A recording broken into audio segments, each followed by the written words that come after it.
ಎಲ್ಲರಿಗೂ ನಮಸ್ಕಾರ. ನಿಮ್ಮ ಶ್ರಾವಸ್ ಕಲ್ಪವೃಕ್ಷ ಚಾನಲ್ಗೆ ಸ್ವಾಗತ. ಇವತ್ತು ಗೋಧಿ ಹಿಟ್ಟನ್ನು ಬಳಸ್ಕೊಂಡು 1 ಕಪ್ ಗೋಧಿ ಹಿಟ್ಟಿದ್ರೆ ಸಾಕು, ಈ ರೀತಿ ಬಾಯಲ್ಲಿಟ್ಟರೆ ಕರಗುವಂಥ ಗುಲಾಬ್ ಜಾಮೂನನ್ನು ಯಾವ ರೀತಿ ಮಾಡೋದು ಅಂತ ನೋಡೋಣ. ಇಲ್ಲಿ ಯಾವುದೇ ರೀತಿಯ ಜಾಮೂನ್ನ ಹಿಟ್ಟನ್ನು ನಾನು ಬಳಸ್ತಿಲ್ಲ, ಕೇವಲ ಗೋಧಿ ಹಿಟ್ಟಿನಿಂದನೂ ಕೂಡ ನಾವು ಈ ರೀತಿ ಸ್ಮೂತ್ ಆಗಿರ್ತಕ್ಕಂಥ ಅಂಗಡಿಯಲ್ಲೇ ಸಿಗ್ತಕ್ಕಂಥ ಒಂದು ಜಾಮೂನನ್ನು ಯಾವ ರೀತಿ ಮಾಡೋದು ಅಂತ ನೋಡೋಣ. ತುಂಬಾ ಸುಲಭವಾಗಿ ಮಾಡ್ಕೊಳ್ಬೋದು. ಮಾಡೋ ವಿಧಾನ ನೋಡ್ಕೊಳ್ಳೋಣ. ಮೊದಲಿಗೆ ಗ್ಯಾಸ್ ಮೇಲೆ ಒಂದು ಪಾತ್ರೆ ಇಟ್ಕೊಂಡಿದ್ದೀನಿ. ಈ ಒಂದು ಕಪ್ಪಿಂದ 1 ಕಪ್ ಆಗುವಷ್ಟು ನಾನಿಲ್ಲಿ ಸಕ್ಕರೆನ ಸೇರಿಸ್ಕೊಂಡಿದ್ದೀನಿ. ಮೊದಲಿಗೆ ಪಾಕ ತೊಗೊಂಡ್ಬಿಡೋಣ. ಅದೇ ಕಪ್ಪಿಂದ 1.5 ಕಪ್ ಆಗುವಷ್ಟು ನೀರನ್ನ ಸೇರಿಸ್ಕೊಳ್ತಿದ್ದೀನಿ. ನೋಡಿ, 1 ಕಪ್ ಸಕ್ಕರೆಗೆ 1.5 ಕಪ್ ಆಗುವಷ್ಟು ನೀರನ್ನ ಸೇರಿಸ್ಕೊಳ್ಬೇಕು. ಈ ರೀತಿ ನೀರನ್ನ ಸೇರಿಸ್ಕೊಂಡಾದಮೇಲೆ ಈ ಒಂದು ಪಾಕನ ನಾವು ತೀರಾ ಪಾಕದ ರೀತಿಯಲ್ಲಿ ನಾರ್ಮಲ್ ಆಗಿ ಜಾಮೂನಿಗೆ ಯಾವ ರೀತಿ ಪಾಕ ತೊಗೊಳ್ತೀವಿ ಅದೇ ರೀತಿಯಲ್ಲಿ ತೊಗೊಳ್ಬೇಕು. ಆದರೆ ಒಂದು ಸ್ವಲ್ಪ ಕ್ವಾಂಟಿಟಿ ಜಾಸ್ತಿ ಆಗಬೇಕು, ಯಾಕಂದರೆ ಗೋಧಿ ಹಿಟ್ಟನ್ನು ಬಳಸಿರೋದ್ರಿಂದ ಪಾಕ ಸ್ವಲ್ಪ ಜಾಸ್ತಿ ಬೇಕಾಗುತ್ತೆ. ಹಾಗಾಗಿ 1 ಕಪ್ ಸಕ್ಕರೆಗೆ 1.5 ಕಪ್ ಆಗುವಷ್ಟು ನೀರನ್ನ ಸೇರಿಸ್ಕೊಂಡು ಸಕ್ಕರೆನ ಕರಗಿಸ್ತಾ ಬರೋಣ. ಈ ಹಂತದಲ್ಲಿ ನೀವು ಬೇಕು ಅಂತಂದರೆ ಕೇಸರಿ ದಳಗಳನ್ನ ಸೇರಿಸ್ಕೊಳ್ಬೋದು. ನಾನಿಲ್ಲಿ ಒಂದು 2 ಏಲಕ್ಕಿನ ಕುಟ್ಟಿ ಸೇರಿಸ್ಕೊಳ್ತಿದ್ದೀನಿ. ಸಕ್ಕರೆ ಕರಗೋವರೆಗೂ ಮೀಡಿಯಮ್ ಫ್ಲೇಮಲ್ಲಿ ಇಟ್ಕೊಂಡು, ಒಂದೆಳೆ ಪಾಕನೂ ಅಲ್ಲ, ಒಂದು ಸ್ವಲ್ಪ ನಾರ್ಮಲಾಗಿ ಸಕ್ಕರೆ ಕರಗಿಕೊಂಡು ಒಂದು 5 ನಿಮಿಷ ಮೀಡಿಯಮ್ ಫ್ಲೇಮಲ್ಲಿ ಇಟ್ಕೊಂಡು ನಾವು ಇದನ್ನು ಪಾಕನ ರೆಡಿ ಮಾಡ್ಕೊಳ್ಬೇಕು. ನೋಡಿ, ಈ ರೀತಿ ಕರಗಿದ್ರೆ ಸಾಕು. ಒಂದ್ಸರಿ ಚೆಕ್ ಮಾಡಿಕೊಳ್ಳಿ. ಯಾವ ರೀತಿ ಆಗಿರಬೇಕು ಅಂದರೆ ತೀರಾ ಪಾಕದೊಳಗೆ ಬರಬಾರ್ದು. ಒಂದು ಸ್ವಲ್ಪ ಕೈಗೆ ಒಂದೆಳೆ ಪಾಕ ಬರ್ತಿದೆ ಅಂದಾಗಲೇ ನಾವು ಈ ರೀತಿ ಸ್ವಲ್ಪ ಈ ರೀತಿ ಅಂಟ್ತಿರಬೇಕು ಅಷ್ಟೇ. ಇಲ್ಲಿ ಪಾಕ ತೀರಾ ಗಟ್ಟಿಯಾಗಿ ಕೂಡ ಆಗಬಾರ್ದು, ತೀರಾ ತಿಳುವಾಗಿ ಕೂಡ ಆಗಬಾರ್ದು. ತೀರಾ ಗಟ್ಟಿಯಾಗಾಯಿತು ಅಂತಂದರೆ ಪಾಕನ ಜಾಮೂನು ಹೀರ್ಕೊಳ್ಳೋದಿಲ್ಲ. ಹಾಗೆ ತೀರಾ ನೀರಾಗಾಯಿತು ಅಂತಂದರೂ ಕೂಡ ಪಾಕ ಕರೆಕ್ಟಾಗಿ ಜಾಮೂನು ಹೀರ್ಕೊಳ್ಳಲ್ಲ, ನೀರು ಅನ್ನಿಸ್ಬಿಡುತ್ತೆ. ಹಾಗಾಗಿ ಒಂದ್ಸರಿ ಚೆಕ್ ಮಾಡ್ಕೊಳ್ಳಿ. ಸ್ವಲ್ಪ ನಮಗೆ ಅಂಟಿನ ರೀತಿಯಲ್ಲಿ ಇದೆ ಅಂತಂದಾಗ ಕರೆಕ್ಟಾಗಿ ಗ್ಯಾಸ್ನ ಆಫ್ ಮಾಡ್ಕೊಂಡ್ಬಿಡೋಣ. ಇವಾಗ ಇದು ರೆಡಿಯಾಗಿದೆ. ಇದು ತಣ್ಣಗಾಗಲಿಕ್ಕೆ ಇಟ್ಬಿಡೋಣ.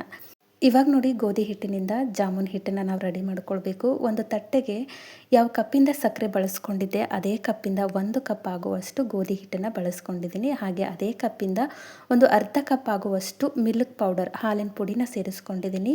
ನೀವು ಬೇಕು ಅಂತಂದರೆ ಒಂದು 3/4 ಕಪ್ ಆಗುವಷ್ಟು ಕೂಡ ಹಾಲಿನ ಪುಡಿನ ಸೇರಿಸ್ಕೊಳ್ಬೋದು.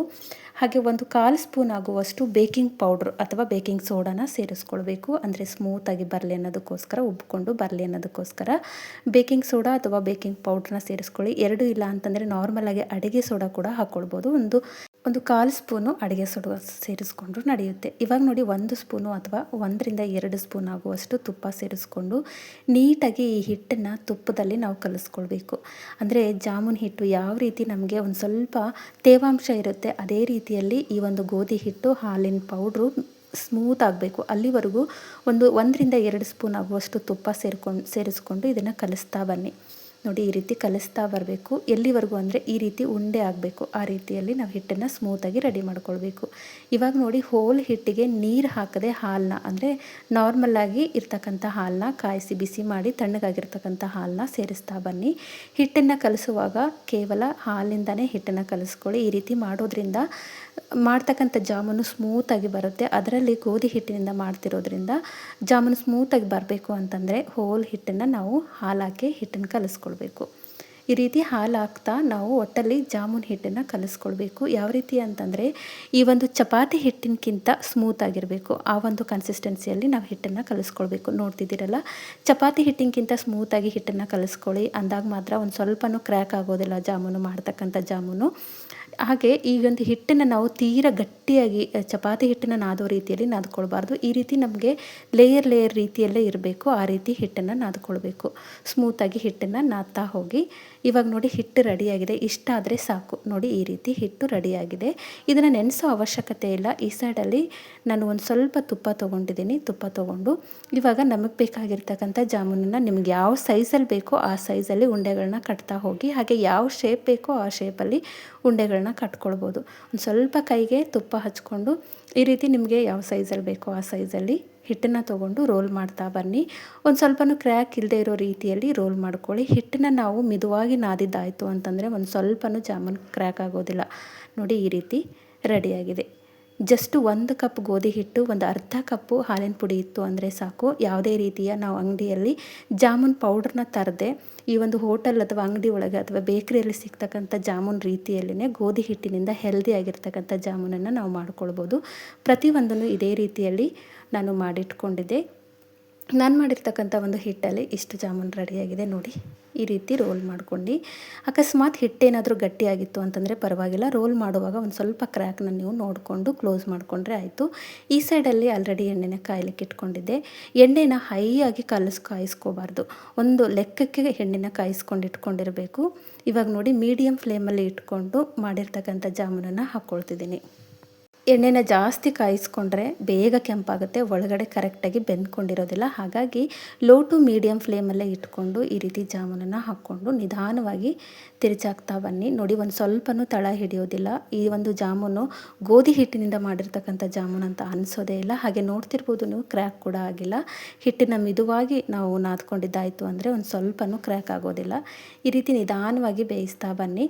ಯಾವಾಗ ಒಂದು ಸ್ವಲ್ಪ ಕೆಂಪಾಗುತ್ತೋ ಆಗ ಮತ್ತೆ ಮೀಡಿಯಮಲ್ಲಿರ್ತಕ್ಕಂಥ ಗ್ಯಾಸ್ನ ಲೋ ಫ್ಲೇಮಲ್ಲಿ ತಗೊಂಡು ಬಂದು ನೀಟಾಗಿ ಬೇಯಿಸ್ಕೊಳ್ಳಿ. ಇಷ್ಟು ಕೆಂಪಾದರೆ ಸಾಕು ನೋಡಿ. ಇವಾಗ ಇದನ್ನು ತೆಗೆದ್ರೆ ಆಯಿತು. ನಾರ್ಮಲಾಗಿ ನಾವು ಜಾಮೂನ್ ಹಿಟ್ಟಿನಿಂದ ಯಾವ ರೀತಿ ಜಾಮೂನ್ನ ಮಾಡಿ ಉಂಡೆಗಳನ್ನ ಮಾಡಿ ಕರ್ಕೊಳ್ತೀವಿ ಅದೇ ಪ್ರೊಸೆಸ್ಸಲ್ಲಿ ಕರ್ಕೊಳ್ಳೋದು. ಬಟ್ ಹಿಟ್ಟನ್ನು ನಾವು ಗೋಧಿ ಹಿಟ್ಟನ್ನು ನಾದುವಾಗ ಹಾಲಲ್ಲೇ ನಾದ್ಕೊಳ್ಬೇಕು ಅಷ್ಟೇ. ಇವಾಗ ಇದು ರೆಡಿಯಾಗಿದೆ. ಇನ್ನೊಂದು ಬ್ಯಾಚ್ ಕೂಡ ಹಾಕಿ ತೋರಿಸ್ತಿದ್ದೀನಿ. ಮತ್ತೆ ಹೇಳುವಾಗೆ ಆ ಒಂದು ಎಣ್ಣೆನ ಜಾಸ್ತಿ ಕಾಯಿಸ್ಕೊಂಡಿರಬಾರ್ದು. ಲೋ ಟು ಮೀಡಿಯಮ್ ಫ್ಲೇಮಲ್ಲೇ ಇಟ್ಕೊಂಡು ನಾವು ಜಾಮೂನನ್ನು ಕರ್ಕೊಳ್ಬೇಕು. ಇವಾಗ ನೋಡಿ ಸೆಕೆಂಡ್ ಬ್ಯಾಚ್ ಕೂಡ ರೆಡಿಯಾಗಿದೆ.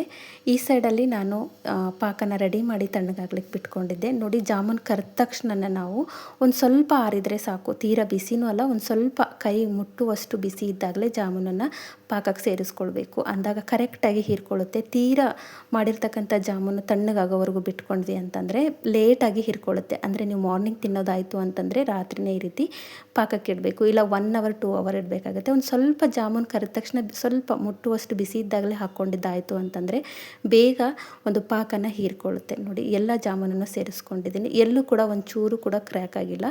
ಮನೇಲೇ ಈ ರೀತಿ ಗೋಧಿ ಹಿಟ್ಟಿನಿಂದ ಹೆಲ್ದಿ ಆಗಿರ್ತಕ್ಕಂಥ ಜಾಮೂನ ಒಂದ್ಸರಿ ಟ್ರೈ ಮಾಡಿ. ಮೇಲುಗಡೆ ಪ್ಲೇಟ್ನ ಮುಚ್ಚಿ 1 ಅವರ್ ಬಿಟ್ಕೊಂಡ್ಬಿಡೋಣ. ನಿಮಗೆ ಟೈಮ್ ಇತ್ತು ಅಂತಂದರೆ ಒಂದು 2 ಗಂಟೆ ಆದರೂ ಇದನ್ನು ಪಾಕ ಹೀರೋಕ್ಕೆ ಬಿಟ್ಬಿಡೋಣ. ನೋಡಿ ಕರೆಕ್ಟಾಗಿ ಪಾಕ ಹೀರ್ಕೊಂಡು ಜಾಮೂನು ಕೂಡ ದೊಡ್ಡದಾಗಿದೆ ನೋಡಿ. ಕರೆಕ್ಟಾಗಿರ್ತಕ್ಕಂಥ ಸೈಜಲ್ಲಿ ನಿಮಗೆ ಈ ರೀತಿ ಬೇಕು ಅಂದರೆ ಈ ರೀತಿ, ಅಥವಾ ನಿಮಗೆ ಓವಲ್ ಶೇಪಲ್ಲಿ ಬೇಕು ಅಂತಂದರೆ ಆ ರೀತಿ ಕೂಡ ಜಾಮೂನು ರೆಡಿ ಮಾಡ್ಕೊಳ್ಬೋದು.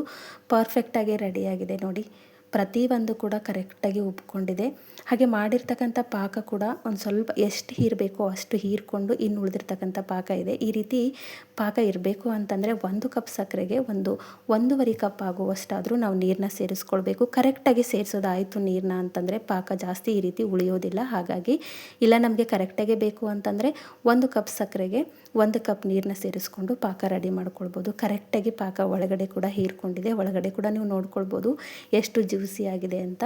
ನಾರ್ಮಲಾಗಿ ನಾವು ಅಂಗಡಿಯಿಂದ ಜಾಮೂನ್ ಪಾಕೆಟ್ ತೊಗೊಂಬಂದು ಮಾಡೋ ರೀತಿಯಲ್ಲೇ ನಾವು ಜಾಮೂನನ್ನು ಗೋಧಿ ಹಿಟ್ಟನ್ನು ಬಳಸ್ಕೊಂಡು ಮಾಡ್ಕೊಳ್ಬೋದು. ನೋಡಿ ಎಷ್ಟು ಜ್ಯೂಸಿಯಾಗಿದೆ, ಅಷ್ಟೇ ಪರ್ಫೆಕ್ಟಾಗಿ ನೀವು ನೋಡ್ತಿರ್ಬೋದು. ಕ್ರ್ಯಾಕ್ ಅಂತೂ ಒಂದು ಸ್ವಲ್ಪನೂ ಆಗಿಲ್ಲ. ಹಿಟ್ಟನ್ನು ನಾದುವಾಗ ಒಂದು 2 ಸ್ಟೆಪ್ನ ಬಳಸ್ಕೊಳ್ಳಿ. ಅಂದರೆ ತುಪ್ಪನ ಹಾಕಾದ್ಮೇಲೆ ನಾವು ಹಿಟ್ಟನ್ನು ಕರೆಕ್ಟಾಗಿ ತುಪ್ಪದಲ್ಲಿ ಹಿಟ್ಟನ್ನು ನಾವು ಕಲಿಸ್ಕೊಳ್ಬೇಕು. ಅದ್ರ ಜೊತೆಗೆ ಹಿಟ್ಟನ್ನು ನಾದುವಾಗ ಕೂಡ ಅಷ್ಟೇ ಒಂದು ಸ್ವಲ್ಪ ಸ್ಮೂತಾಗಿ ಹಾಲಲ್ಲಿ ಹಿಟ್ಟನ್ನು ನಾದ್ಕೊಳ್ಬೇಕು. ಹಾಗಾಗಿ ಅವು 2 ಸ್ಟೆಪ್ನ ನಾವು ಫಾಲೋ ಮಾಡಿದ್ದಾಯಿತು ಅಂತಂದರೆ ಜ್ಯೂಸಿಯಾಗಿರ್ತಕ್ಕಂಥ ತುಂಬಾ ಸೂಪರ್ ಆಗಿರ್ತಕ್ಕಂಥ ಹೆಲ್ದಿ ಆಗಿರ್ತಕ್ಕಂಥ ಒಂದು ಜಾಮೂನನ್ನು ಗೋಧಿ ಹಿಟ್ಟಿನಿಂದ ಮಾಡ್ಕೊಳ್ಬೋದು. ನೋಡಿ ಎಷ್ಟು ಜ್ಯೂಸಿಯಾಗಿದೆ, ತುಂಬಾ ಪರ್ಫೆಕ್ಟ್ ಆಗಿರ್ತಕ್ಕಂಥ ಜಾಮೂನು. ಈ ಜಾಮೂನು ನೋಡಿದ ತಕ್ಷಣ ನಮಗೆ ಗೋಧಿ ಹಿಟ್ಟಿನಿಂದ ಮಾಡಿರ್ತಕ್ಕಂಥ ಜಾಮೂನು ಅಂತ ಅನಿಸೋದೇ ಇಲ್ಲ, ಅಷ್ಟು ಪರ್ಫೆಕ್ಟಾಗಿ ಬಂದಿರುತ್ತೆ. ಹಾಗೆ ಕ್ವಾಂಟಿಟಿ ಕೂಡ ಹಿಟ್ಟಿನ ಕ್ವಾಂಟಿಟಿ ಕೂಡ ತುಂಬ ಜಾಸ್ತಿಯಾಗೇ ಬರುತ್ತೆ. ಯಾಕಂದರೆ ನಾವು ತೊಗೊಂಡಿರೋದು 1 ಕಪ್ ಗೋಧಿ ಹಿಟ್ಟು, ಒಂದು ಅರ್ಧ ಕಪ್ ಆಗುವಷ್ಟು ಹಾಲಿನ ಪೌಡ್ರನ್ನ ಸೇರಿಸ್ಕೊಂಡಿದ್ದೆ. ಅಷ್ಟರಲ್ಲಿ ಇಷ್ಟು ಹೆಚ್ಚು ಕಡಿಮೆ ಅಂದರೆ ಒಂದು 15ರಿಂದ 18 ಜಾಮೂನು ರೆಡಿಯಾಗಿತ್ತು. ಯಾಕಂದರೆ ನಾವು ಅಂಗಡಿಯಲ್ಲಿ ತಂದಿರ್ತಕ್ಕಂಥ ಪಾಕೆಟಲ್ಲಿರ್ತಕ್ಕಂಥ ಜಾಮೂನು ಪಾಕೆಟ್ ಅಷ್ಟೊಂದು ಈಡಾಗಿ ಬರೋದಿಲ್ಲ. ಅಂದರೆ ಹಿಟ್ಟಿನ ಕ್ವಾಂಟಿಟಿ ಸ್ವಲ್ಪ ಮಟ್ಟಿಗೆ ಕಡಿಮೆಯಾಗಿ ಬರುತ್ತೆ. ಗೋಧಿ ಹಿಟ್ಟನ್ನು ಬಳಸ್ಕೊಂಡು ಮಾಡೋದ್ರಿಂದ ಕೂಡ ಜಾಮೂನು ಒಂದು ಕ್ವಾಂಟಿಟಿ ಜಾಸ್ತಿಯಲ್ಲಿ ಬರುತ್ತೆ. ಐ ಹೋಪ್ ಇವತ್ತು ನಾನು ಮಾಡಿರ್ತಕ್ಕಂಥ ಗೋಧಿ ಹಿಟ್ಟಿನ ಜಾಮೂನ್ ರೆಸಿಪಿ ನಿಮಗೆ ಭಾಳ ಇಷ್ಟ ಆಗದ ಅಂದ್ಕೊಳ್ತೀನಿ. ಇಷ್ಟ ಆಗಿದ್ದರೆ ದಯವಿಟ್ಟು ನನ್ನ ಚಾನಲ್ನ ಸಬ್ಸ್ಕ್ರೈಬ್ ಮಾಡ್ಕೊಳ್ಳಿ. ಹಾಗೆ ಈ ಒಂದು ರೆಸಿಪಿನ ನಿಮ್ಮ ಫ್ರೆಂಡ್ಸ್ ಆ್ಯಂಡ್ ಫ್ಯಾಮಿಲಿಗೆ ಶೇರ್ ಮಾಡಿ. ನಾಳೆ ಮತ್ತೊಂದು ಹೊಸ ರೆಸಿಪಿಯೊಂದಿಗೆ ಸಿಗೋಣ. ಧನ್ಯವಾದ.